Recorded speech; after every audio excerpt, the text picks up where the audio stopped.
Let me help y'all understand this church money situation, because it seems to me that people are still not getting it. It's 2025 and you ain't got to let the church trick you out of your money. Tithe, offering, pledge. Those are the three things that mostly happens in the church.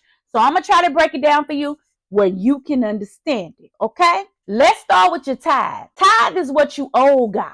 It's like a mandatory membership fee. You come to church and the word is feeding you and the choir is uplifting you and you feel so good and motivated and encouraged when you leave the church. It is your reasonable service to give God his 10%. Now, what is 10%? I shouldn't have to tell you this, but I'm going to do it anyway. So if you make $500, you're going to get the Lord 50. That's your reasonable service. That's what you got to do. That's what you owe God. Now let's move on. All right, so we're going to talk about this offering because I think people got it twisted. My tithe is what I owe God. My offering is what I give him. It's like a tip because the Holy Spirit moves. You know how you go to the hair salon, you pay your fee for your hair.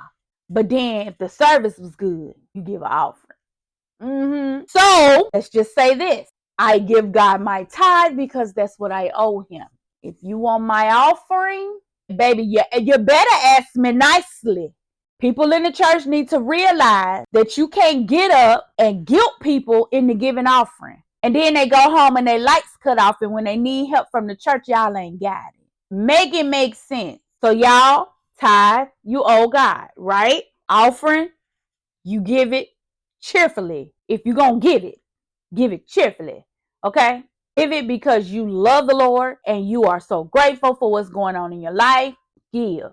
I encourage giving, but I don't encourage bad behavior. And a lot of people who get up behind that microphone and ask for money, yeah, that's bad behavior.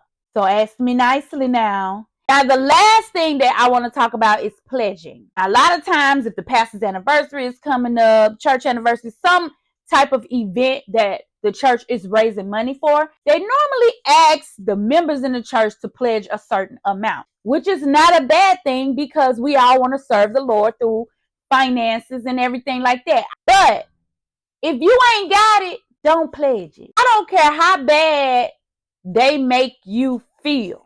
If you don't have it, don't write your name down. Okay? Because Sister So-and-so gonna be calling you and saying, hey sis, you pledged $100. I was just wondering when you was gonna pay it because the pastor's anniversary in 2 weeks. You know what I'm saying? They gonna check on that. Baby, one thing about the church, they check on that. They watch that money. Honey, they seek that